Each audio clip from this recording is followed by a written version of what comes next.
Welcome to Do Your Dailies, the podcast designed to help you on your journey of addiction recovery. We're going to go through the big book of AA and use our collective experience, strength, and hope to help you understand what addiction recovery really looks like. So grab some snacks, sit back, press play, and dig deep. Thanks for being here. Hey, everybody. Welcome to this episode of the Do Your Dailies podcast. My name is Chris. I'm your host. I'm here with my guys, Joe and Dave. Fellas, how is it so far today? How are you, Joe? I'm rested. I've been kind of globe-trotting a little bit. I've been on the East Coast and did some work out there and came back last night and got some really good sleep. I'm glad I'm not jet-lagged anymore, so I'm happy to be back and be here with both of you. Good deal. Well, I've been at AWOL completely. I will say this to you that are listening. Service is rarely convenient. I say that because I'll go on record as saying my son, that apple did not fall far from the tree, and he had a horrible dirt bike accident and going too fast, too much. And so I spent the last 2 weeks helping him, and I made the comment to him. I said, you couldn't have picked a worse nurse. You know, Florence Nightingale, I am not. And he said, Dad, you're the only one that can do it. And so he is in one arm, and then there's me. And so we spent 2 weeks together. The silver lining in the cloud, two aspects. One, I'm so grateful that I was considered to help and able to help, to be of service. That meant a lot. And my son's 37 and extraordinarily successful in his own right, and we got to spend 2 weeks together and had some deep conversations. There was a moment when he said, we're there and he's on pain meds after his surgery, and he said, so Dad, he said, I know most of your story, but he said, I've analyzed it and there's some holes. Yeah. And he said, I'd like to know more detail. And I said, well, it's not that I'm hiding it, but there are certain parts of my story that would do no good and no point to tell you. I'm not hiding it. But he said, oh, come on, there's got to be some more to it. There's got to be some more juice. I said, there is juice aplenty, but it's going to stay tapped. I said, we're not going to go there. So was I rigorously honest in telling him, no, there's no point in telling that part of the story, but he was. But I did tell him some other things, and more than anything, the miracles of what this program is all about. That's the juice. And what happened. I said, it's not what I was, it's what happened to turn me into something else that's critical. So anyway, it's good to be back. Yeah, it's good to have you back. It's good to have you back. And I think, yeah, sometimes our loved ones want to know, sometimes they don't want to know.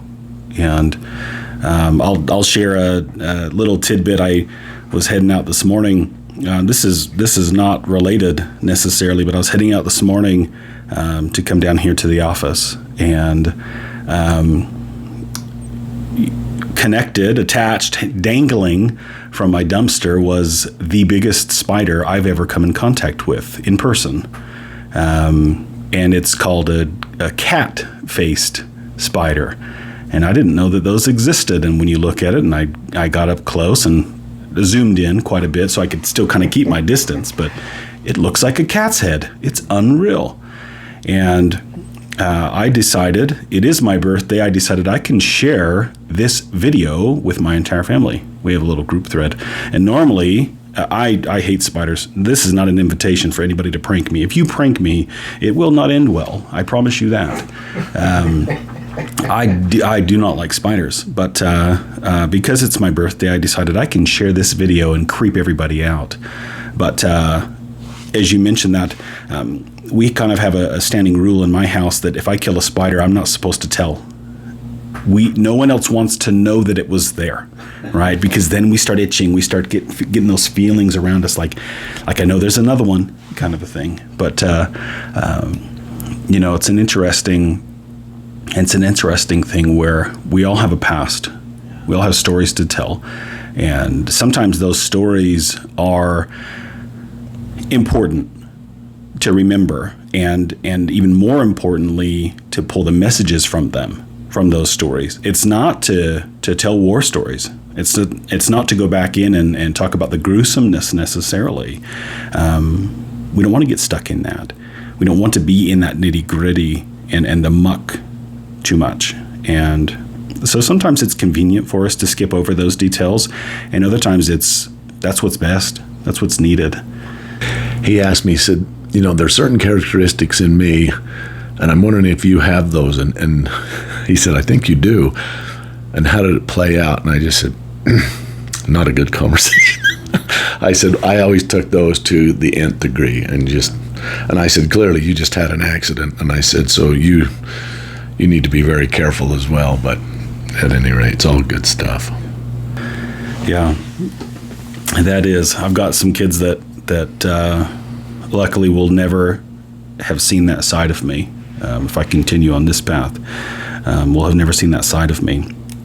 And some family members who've seen some of those darker moments, those hard things where they've had to cry, they've wondered, they feared, and that's a hard thing. And so I think the best thing we can do for our loved ones now is continue to do this recovery thing.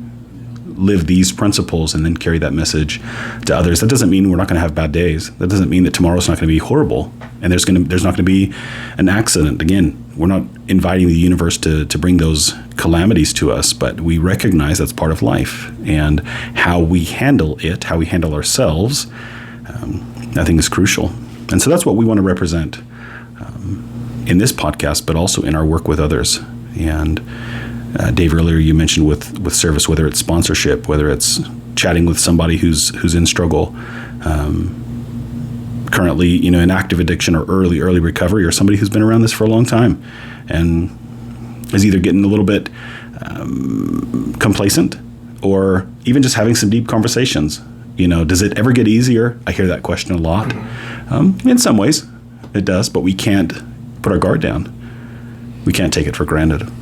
So, well, to the listener, we're going to jump back into the big book on page 50.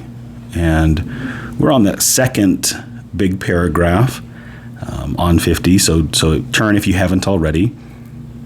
And these guys, we're gonna have some good discussion about we agnostics. But I'll read this first paragraph and we'll go from there. Can I ask for an indulgence? Please do. So I was not here for the first part of this chapter, and there are just a couple of points that I would like to make that were so critical to me. And if you've covered them, apologies. But on 44 and 45, the word prejudice comes up, and it comes up again over on 47, and that word is critical. And so the word prejudiced in this context, I want to be very clear, at least my understanding is it's an old thought. It has nothing to do with race or that in this context. Yeah. It's an old paradigm. It's an old way of thinking. And there's a statement in here that's so powerful for me. It says, lack of power, that was our dilemma. So from here on, the big book is all about the solution. We're not talking about anymore the problem of alcohol and the darkness. We're talking about the solution. And it goes on to say had to find a power by which we could live, and it had to be a power, and this is in italicized words, and more than likely you covered this, a power greater than ourselves. And upon my interaction with people, when I talk about that, when I ask them what is a power greater than yourself, most people can't articulate that very well. And so oftentimes we have to simplify that. It can be a group of people. There's a collective power greater than just me, and or other ways. And it says this, well, that's exactly what this book is about. Its main object is to enable you to find a power greater than yourself, which will solve your problem. Now that is a bold promise. That is a very, very bold statement. A power that will help solve your problem. And out in the margin, I've got written down the 12 steps. And it goes on. This means that we have written a book which we believe to be spiritual as well as moral. That's a very powerful statement. Mm-hmm. It's a spiritual and it's a moral book. And it means, of course. Now, he's very bold here, and I want to be just as bold when he says that we are going to talk about God. So there's no hiding, there's no excuses. We're going to hit it straight on, and we're going to talk about it. And I'm just going to give you a little challenge, because when this was presented to me, I had a hard time. I didn't understand God. I didn't understand a power greater than myself. So here's what was suggested that I do. Go through the chapter 4, We Agnostics. I believe it's 14 pages long, if I correctly remember. And there are words that are capitalized, but they are not at the beginning of a sentence. So, for example, back up there, but where and how are we going to find this power? The word power has a capital P, and it's at the end of the sentence, not the first. So what was suggested to me that I do was take my pen and go through these 14 pages and circle the words that were capitalized but did not start a sentence. And that will give me an idea, and it was miraculous what happened, because it took my thinking in a variety of ways that I never dreamed it would. The word power, we go on, and he talks about we have been anti-religious. To other words, the word God brought up a particular idea of him. Well, what about her? Those kinds of things. And so just go through and just circle all the words. For example, a creative intelligence, a spirit of the universe, the realm of the spirit. So these are examples of words, and it just expanded my thinking as to the word power, because at that point in my life, I had no context whatsoever as to how to describe what a power greater than me would be. And so this gave me some ideas and it made me think, and what he actually had me do was write one down, and then what does that mean to me? And use a dictionary. What does that phrase, for example, the realm of the spirit, well, what does that even mean to Dave Back? And so I just put that out there.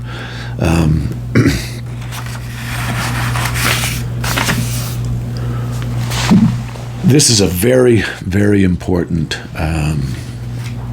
chapter, and for the last time on page 47, along with that, up there at the top of the page, do not let any prejudice or old thinking, prior thinking you may have against spiritual terms deter you from honestly asking yourself what they mean to you.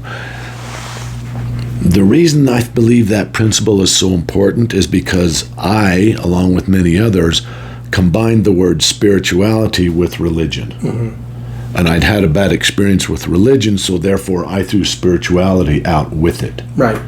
And so what he's saying here is, do not let any old thinking, prejudice you may have against spiritual terms deter you from honestly asking yourself what they mean. What do these things really mean? And he brings it up over and over, this idea of prejudice on page 47. And I know we mentioned this early on. Down there at the bottom, it says the asterisk. It says, please be sure to read Appendix 2 on the spiritual experience. If you read the second page of the spiritual experience, it's all about keeping an open mind. So as we're moving into the solution of this, they're begging us, they're pleading, they're repeating themselves over and over and over about keeping an open mind. It says, we found that as soon as we were able to lay aside prejudice and even express a willingness to believe in a power, we commenced to get results. So if I lay aside old thoughts and even talk about a willingness, which you'll read in the appendix, I'm going to start to get results, and those are miraculous promises, in my opinion. So I just want to tee that up. And the last part that I will talk about this, and then we'll go on, is down there at the bottom of page 46. This is an all-inclusive invitation. So the question that begs asking is, who's worthy? Who should go into AA? Who's worthy? Yeah, who gets to come in? And it says this. Well, we found that God does not make too hard terms those that seek him. To us, the realm of the Spirit is broad, it's roomy, all-inclusive, never exclusive or forbidding to those who earnestly seek. It is open, we believe, to all. And I think that's an incredibly important concept to talk about and move forward with. So I just wanted to throw those things out. Those were very, very important to me early on. And over there on page 48 and 49, it talks about, he repeats himself yet again. And he even says this.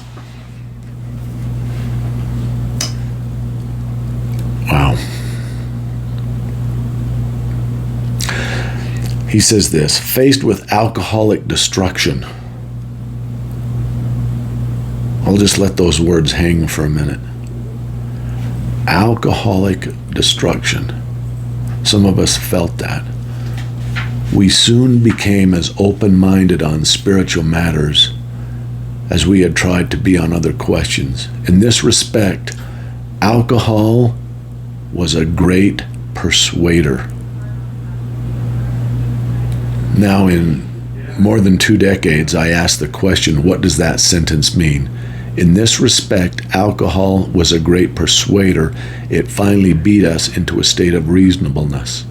What do those 2 sentences mean?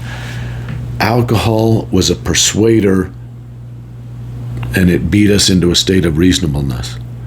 Most people did not understand even remotely what that meant. And the way I take that, and the way I was taught, is that my alcohol was my solution to many problems, but it beat me, and I never came out on the other end in better fashion. It beat until finally, with a shaky hand raising and saying, please, if I don't do something, I'm going to die. And there was a point where we say, well, I don't care if I die, but there was one little straw that said, I want to live, but I don't know how. It beat me into a state of reasonableness. In my case, the reasonableness was just barely enough. Will you help me? I don't know what to do. I'm about to meet my demise. Will you help me? And that opening was enough. And then things started to happen. And it says sometimes this was a tedious process. In other words, sometimes many of us, it just takes quite a while of beating before we raise the hand and ask, or I've got this, or 30 days, or I've done the step. I mean, whatever we use, until we finally get to the spot of desperation. And then he says this, we hope that no one else will be prejudiced for as long as we were. In other words, we hope that no one will hold on to the old thoughts, the old ways, for as long as we did. Please be willing, open-minded, and honest. So I'll leave that be. You said something earlier about something to the effect of hopefully it's not repetitive or something like that. And we've talked enough about this book and recovery that we joke about that. How it's like, oh, we were just talking about this. It doesn't matter. It comes across differently. We interpret it differently. We feel different things as we discuss those topics and those experiences that we've had. And so even though those words, we've heard them, we've read them, we've interpreted it, it's different each time. We learn new things based on where we are in this evolutionary recovery process. Right. So I'm always open to, let's go back. Let's read something. Let's make sure we emphasize this enough. we'll do that a lot, I think, as we continue. We're still just cracking this book open. Right. The thing I really appreciate about Bill and how he wrote it is he would explain things 3 or 4 different ways to get the idea across to the audience. And, Dave, you did a really good job of covering the first part of the book, because lack of power, that is our dilemma. But it goes beyond just alcohol. It's like almost every dimension of our life if we're not paying attention to it. And we get to grow into our recovery in a way to where that power isn't just meant to associate us with getting out of addiction. It's all, abnormal thinking and fantastic thinking and grounding us more in reality. So I personally appreciate kind of the way it's written, but when we really talk about important chapters in the big book, I find we agnostics probably being kind of a very glaring standard to say there are some deep things that we all need to take a look at to assist us to get out of our closed-minded situation, to assist us to have an open mind. And I appreciate that. I don't think that reminder ever falls on perfect ears. Yeah. We are stubborn as humans. We have a knowledge base, and we think that's truth. We think that's absolute. I think it's easy for us to fall into that pattern of, no, I know everything. And not that we're arrogant necessarily, but it's trying to convince us of something that's different from what we can see, right, and what we've interpreted, how we understand things. And so we dig in. Well, for me, this is a transformative process. And I was just telling these fellows that tomorrow I'll celebrate 42 years of marriage to the same woman. And I can tell you the man that I am today is different than the one she married.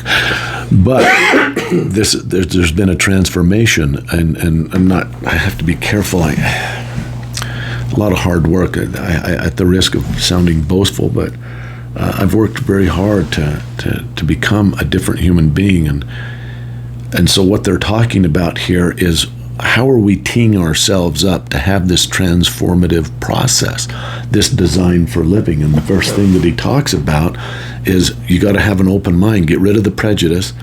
We've got to seek for a power. We've got to ask others. Everybody's welcome, and let's dive in together. So what I will say is that if you would have told me back when this was first introduced to me many, many, many years ago, if you would have said, describe yourself on this day today, I could never have possibly imagined it.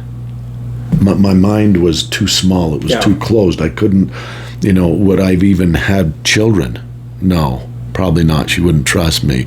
Would my son call for help? No. I mean, I won't go into any more of that, but I'm saying that the design for living is inherent in it, is a transformation of something. I like the word ambition. That's what I want to accomplish and do. But the word aspiration, that's who I want to become. Mm-hmm. This is an aspirational process.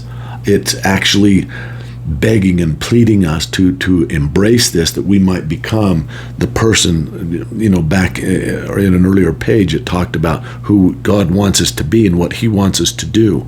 So in other words, get direct divine direction on who that person is, and this is a transformative process to help bring that to bear. Boy, I get fired up about this. Well, it's good, and we want that, and that's a big part of why we even set out to do this in the first place, because we feel things about this program and have had concerns that with any book, there are those who study and dig in and really get into the content and internalize it.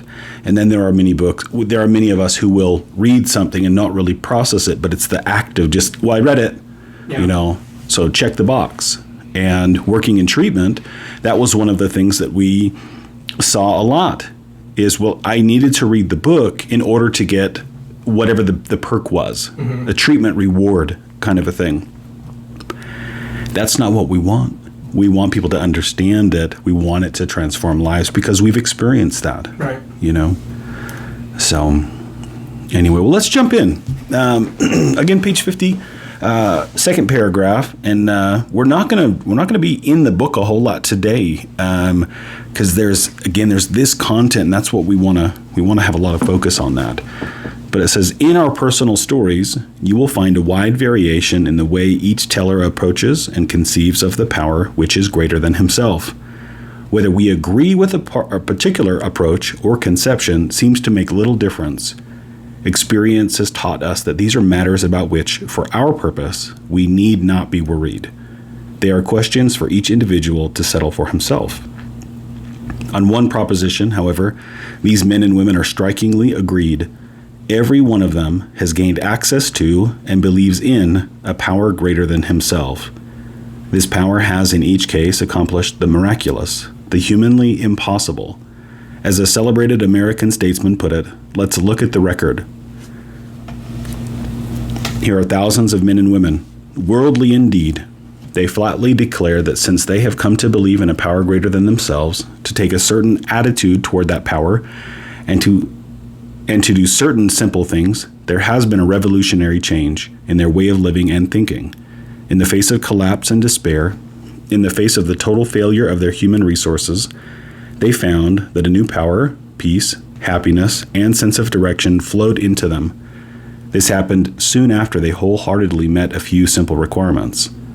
Once confused and baffled by the seeming futility of existence, they show the underlying reasons why they were making heavy going of life.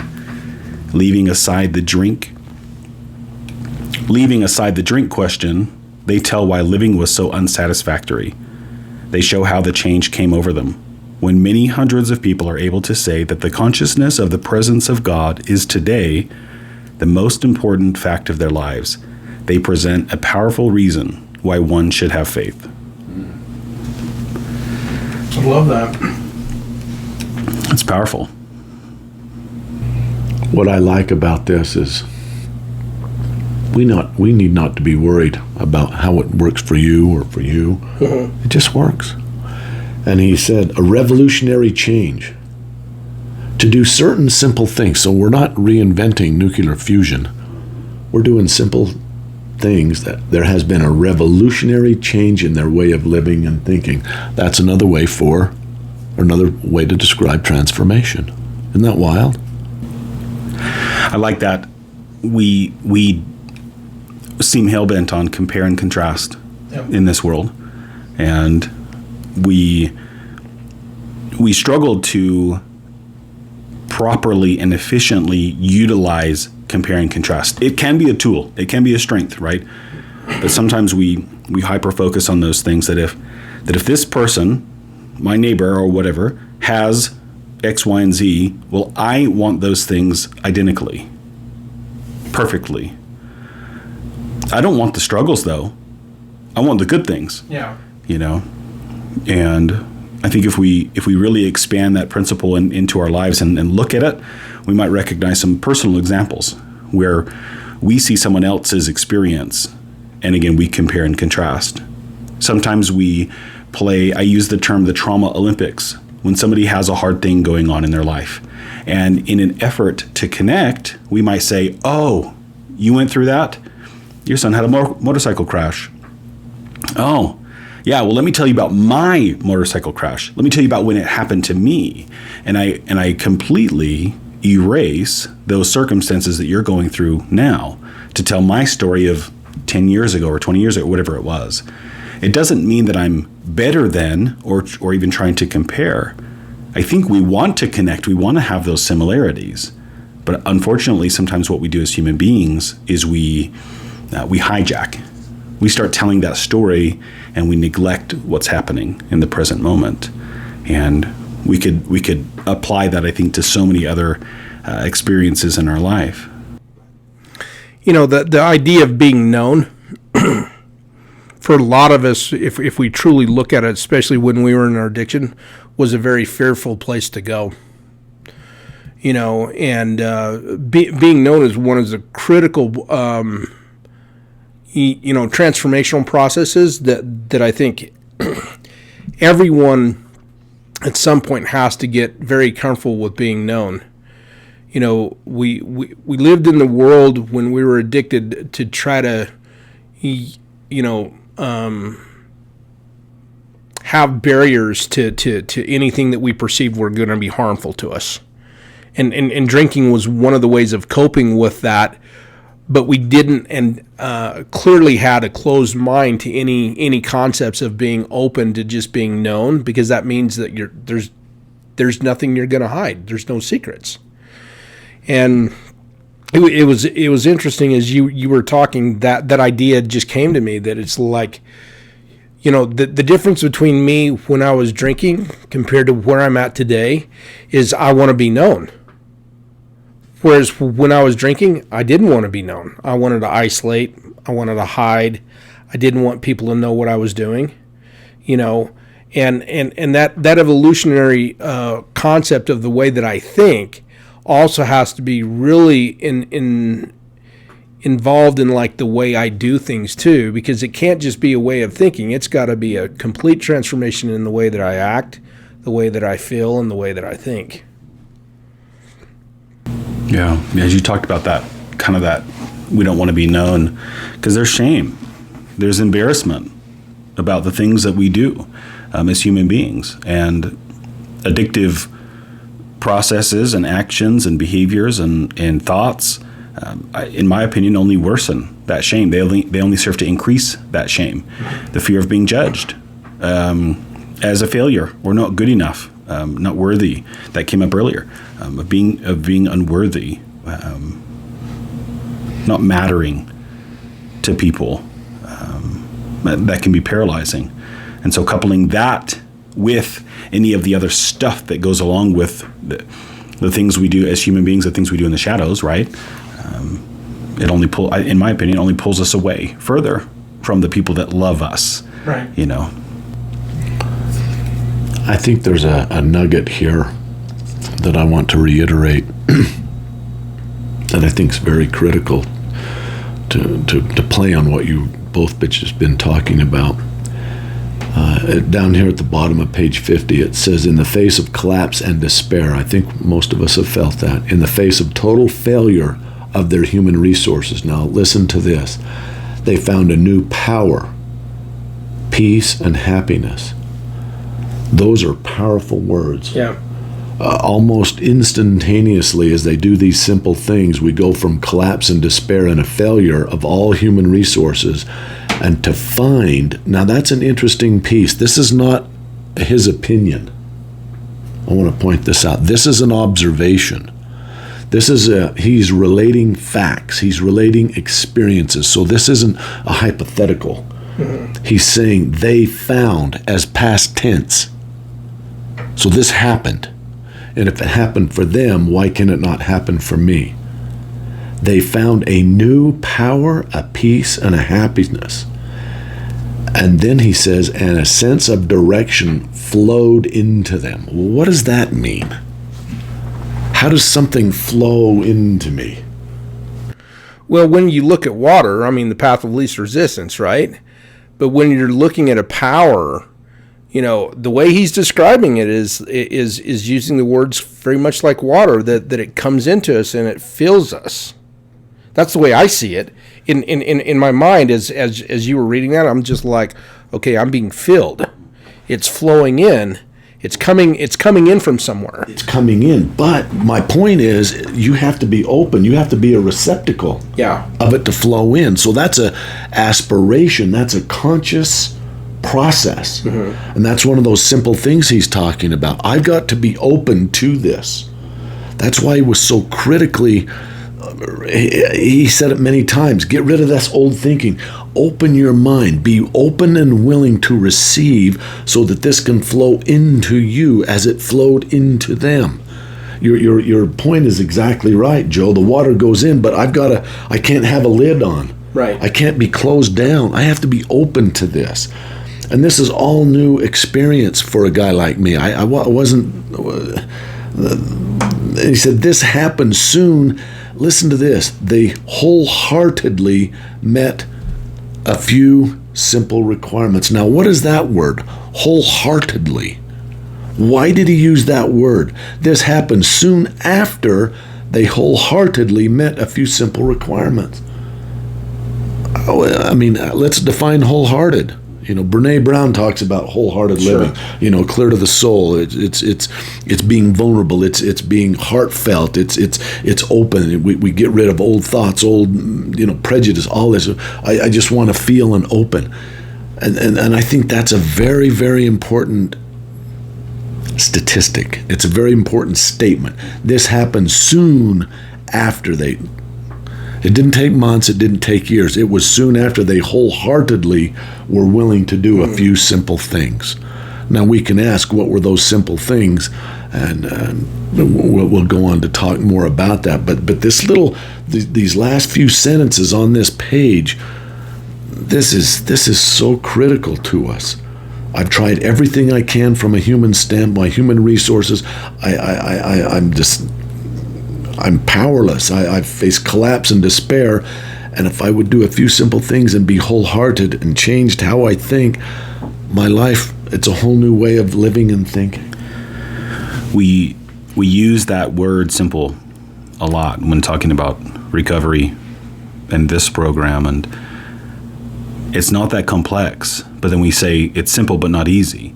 And in my opinion, in my experience, the why it's not easy is because I get in the way of myself. I limit myself. I impede that process for a variety of reasons. Some traumas, some fears, some time or lack of focus or ability to continue on, like endurance, mentally or psychologically. It's not an easy program, but it's simple. It's reverencing that right here. Where did that go? This happened soon after they wholeheartedly met a few simple requirements. And so, wholeheartedly, fully, completely, with an openness, a willingness. So, I'm glad you actually picked out the word simple, because I want to go back to what Dave was talking about that revolutionary change. That state of open-mindedness and willingness that comes as you work within the program, and it becoming simple. Nothing in addiction and addictive thinking and behavior is ever simple. I mean, it's so complex. We look at all the angles and all the mechanisms, and we literally look at it and say, I can't do that. I really truly appreciate specifically you pointing out the clarity of it's a simple process, but in addiction, when we're looking at it, we're like, there's no way, there's just no way. That's one of the revolutionary changes I believe that has to come through a different way of thinking that must transfer us from a state of complexity into a state of just accepting the whole process as being very simple and simplistic, and that principle of keep it simple, stupid, is kind of what I'm reminding myself of here, because you're right. When I get in my way, it's complex. When I give it up to the God of my understanding, it becomes very, very simple. And I wrestle with that still today, which is fascinating, because I'll give it up, and then, you give me some time, and you give me some time with my best thinking, it'll get very, very complicated in a very short amount of time again. That's one of the things that hit me on the bottom of page 50 right there, that few simple requirements, and then the end of the end of the paragraph on page 51 where it talks about why one should have faith. They present a powerful reason why one should have faith. Mm-hmm. And so it's not that we're going to have absolute knowledge. Once you read the book, doesn't mean now I got it, now I get it, I'm perfect, I understand everything and how to implement it. No, that faith component for me is so crucial as well. And sometimes we get in the way of our faith because let me use those I statements, because I need to know. But if I do this, God, what's my benefit? What's my reward going to be? So if I'm not going to get the reward that you're promising, or that everyone's telling me I'm going to get, well, then why should I do it? Why should I go through that if it's going to be an empty or unfulfilled promise? And so that faith component is crucial. And we've got to spend a lot of time battling that. Yeah. Let me rephrase that. We spend a lot of time battling that. Yeah. Because of some of those prejudices from before, right? And so, again, that reward concept that, well, what's this going to do for me? What's interesting to me here, gentlemen, is the way they're teeing this up.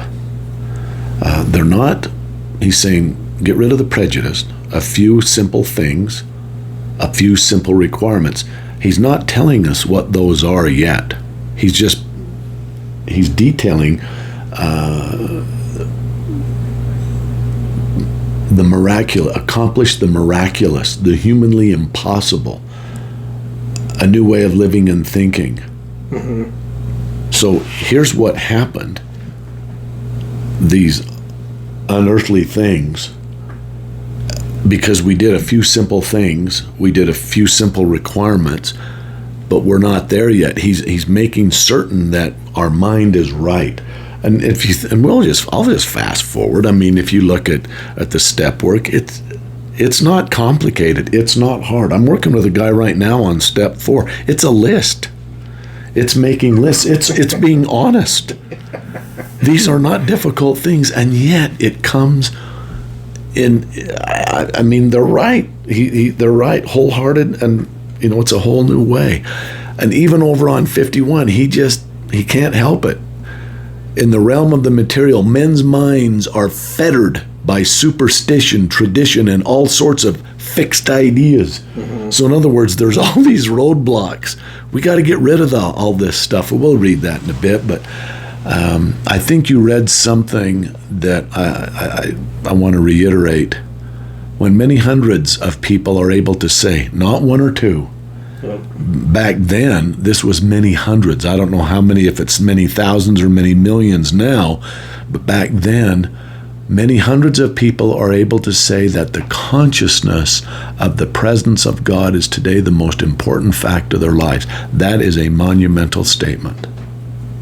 They must have experienced something. They must have experienced what he's talking about. So they did the things that he suggested, or they suggested, and now they're saying, hundreds are saying this consciousness of the presence of God, and he finishes that with, but this is a reason that they've got to have faith. So in other words, reader, these miracles will happen. That's what he calls them, miraculous. But there's a few things, and so just prepare yourself, get in your horse stance, get ready. This isn't a fight, but be prepared to be, and again, back on 47, be willing, be honest and open-minded. What is willing? Showing up. Tell the truth when you get there, and be open to these few simple things, and this is what will happen. Love it. So, to the listener, to the viewer, put your bookmark right there on page 51. That's where we will pick up the next time we gather. Gentlemen, thank you for this discussion.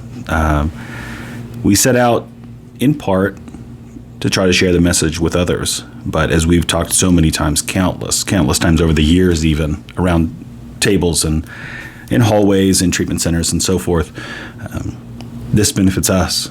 This is part of our ongoing treatment, our ongoing recovery is digging into this. And so to the viewer, thank you for giving us the reason to do this as well. It's not lost on us.